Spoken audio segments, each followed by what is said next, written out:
जैसा कि आप स्क्रीन पर देख पा रही है, वंशावली हम अपने सादे पेज में भर के बताए हैं। यही वंशावली से आपका ज़मीन का सर्वे होगा, कहीं कोर्ट कचहरी में जाने की जरूरत नहीं। पूरी प्रक्रिया इस वीडियो में बताई जाएगी।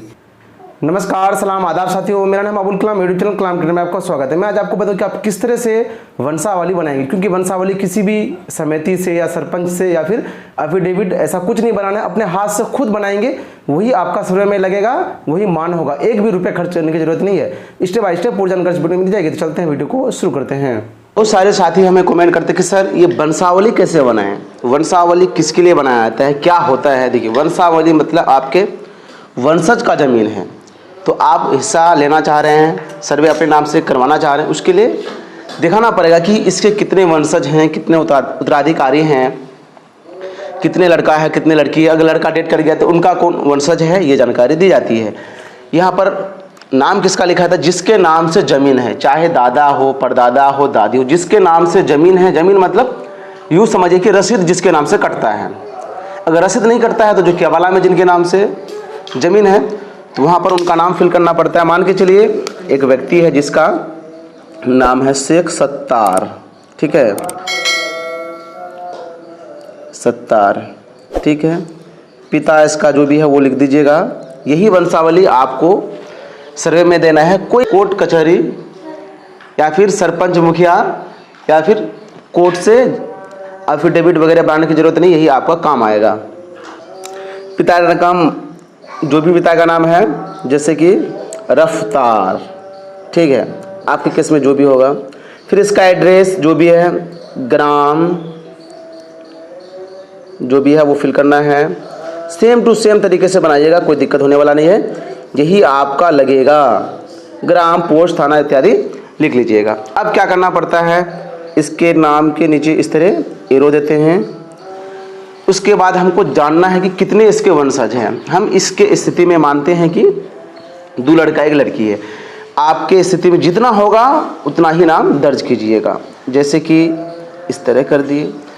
आपको स्क्रीन पर हम दिखा भी देते हैं कि एक वंशावली हम बनाए थे, देखिए कितना वंशज था उसका। तो इसके केसेस में मान के चलिए 3 वंशज है, तो 3 का कॉलम बना दिए, ठीक है। यहाँ पर मान के चलिए तीनों लड़का ही है। अगर लड़की है तो लड़की का भी नाम देना है, ठीक है। लेकिन भाई सब चाहते हैं कि बहन जो है जमीन नहीं लेना चाह रही है, उसके लिए एनओसी आपको देना पड़ेगा। इसके साथ वंशावली में तो नाम देना ही है, इसके साथ जो आप शिविर में जमा कीजिएगा, कौन से डॉक्यूमेंट्स लगेगा वो भी हम बता देंगे। शिविर में आप जमा कीजिएगा एनओसी एसडीओ लेवल का बना करके। तो कि बहन अगर नहीं लेना चाहती है, ऐसा होता है ना कि बसने वाला ज़मीन है या कहीं का ज़मीन है, बहन को समझा बुझा दिए हैं या रुपया दे दिए हैं, वो लेना नहीं चाहती है, एनओसी देगी तो जितने भी भाई हैं उनके नाम से सर्वे होगा, उसी के नाम से चढ़ जाएगा। लेकिन आप चाहेंगे कि नहीं वंशावली में नाम नहीं दे, तो ये इलीगल है, ठीक है, गैर कानूनी। अब इसके कितने लड़के हैं वो लिख देते हैं। जैसे कि अमन है, शॉर्ट कोड में ही हम लिखने का प्रयास करेंगे। इसका कौन है, ये पुत्र है, ठीक है, इस तरह आपको लिखना है। उसके बाद गरीब, ये भी कौन है, पुत्र है। जितना भी पुत्र या पुत्री होगा उतना दिखाइएगा। नईम, ये भी क्या है, पुत्र है। अब यहाँ पर स्थिति ऐसा भी हो सकता है, मान के चलिए इसमें से कोई पुत्र डेथ कर गया, ये अगर जीवित है इसी के नाम से सर्वे होगा, ये जीवित है तो इसी के नाम से होगा, ये जीवित है तो इसी के नाम। अगर ये डेथ कर गया ऐसी स्थिति में, तब क्या करेंगे, फिर इसके नीचे से एरो लेंगे। फिर इसके कितने वंशज हैं, ठीक है, जितने वंशज हैं वो यहाँ पर करना है। मान के चलिए इसके इस तरह लंबा कर लेंगे, देखने में भी खूबसूरत लगेगा और ये 100% ऑथेंटिक है। इसकी पत्नी है जीवित, पत्नी भी हिस्सा पाएगी। 2 लड़का है तो 2 लड़का का भी यहाँ पर हम दे दिए। मतलब ये जीवित नहीं है तो इनके जो उत्तराधिकारी है उसके नाम से सर्वे होगा। अब यहाँ पर इसका नगमा दे दिए नाम। इसका कौन लगेगा, पत्नी, तो पत्नी दे दिए। ऐसे ही बनाया जाता है। ये है आलम, कौन है ये, पुत्र।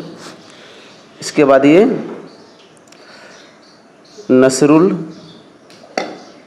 कुछ भी नाम हो,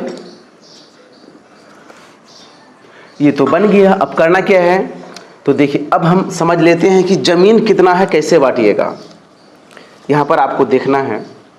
देखिए हिंदू लॉ मुस्लिम लॉ में कुछ चेंजेस होता है, उसके हिसाब से ज़मीन बंटवारा होता है।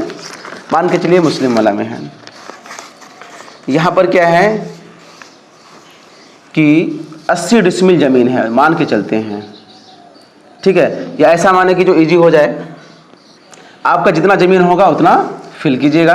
वंशावली को पंचनामा बंटवारा या फिर वंश वृक्ष भी कहा जाता है, जगह जगह पर डिपेंड करता है। मान के चलिए इसकी टोटल ज़मीन कितना 18, यहाँ पर नहीं लिखना है, हम रफ में कहीं लिख लेते हैं 18। तब 3 बेटा में बंटना है तो कितना होगा, 6 डिसमिल करके पाएगा ना, 6 डिसमिल ये हो जाएगा, 6 डिसमिल ये हो जाएगा। प्रपत्र 2 में जो भरेंगे आप, वो भर के भी हम बताएंगे आपको, ठीक है। एक कोने में लिख देते हैं ताकि हमको ध्यान में रहे, जैसे 18 डिसमिल ज़मीन टोटल है, 6 डिसमिल इसके नाम से होगा, 6 डिसमिल इसके नाम से, तो ये तो डेट कर गया। अब होगा क्या, इसके वंशज, तो पत्नी को पुत्र के बराबर जमीन मिलता है। अब 6 डिसमिल में क्या होगा, 3 भाग में बढ़ जाएगा, तो 2 डिसमिल 2 डिसमिल 2 डिसमिल, इसके नाम क्या होगा 6 डिसमिल। तो प्रपत्र 2 इसी के आधार पे हम भरने के लिए दूसरी वीडियो में बताएंगे।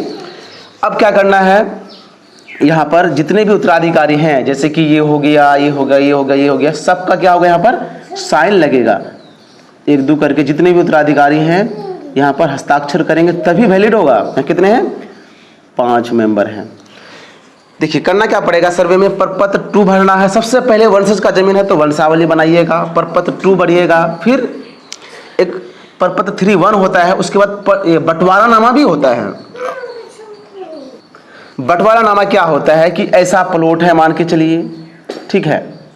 अब यहाँ हिस्सेदार हो गए 5, तो कौन कहाँ लेंगे, आपसे सहमति से क्या करते हैं, चौहद्दी के मुताबिक भरते हैं, जो कि आपको हम स्क्रीन पर दिखा भी देते हैं, एक हम वीडियो में बताएं, दूसरी वीडियो में देखिए। तो इसी वंशावली के आधार पर भी हम भर के बताएंगे दूसरी वीडियो में। तो इस तरह बंटवारा नामा बनाइएगा, तब ये नहीं कि वंशावली बना लिए, प्रपत्र 2 भर लिए तो हो गया। बंटवारा नामा जब तक नहीं दीजिएगा तो कैसे, किसके नाम से किधर करेगा चौहद्दी, क्योंकि ये तो नक्शा बनेगा ना। अब जितने भी उत्तराधिकारी हैं बारी बारी से क्या करेंगे, आप यहाँ पर हस्ताक्षर कर लेंगे, ये 100% वैलिड है। कोर्ट कचहरी कहीं किसी से हस्ताक्षर कराने की जरूरत नहीं है, ना सरपंच के यहाँ, मुखिया सरपंच किसी के यहाँ के जाने की जरूरत नहीं है। आप सभी साइन कर लेंगे, उसके प्रपत्र 2 भर देना है, ये लगा देना है।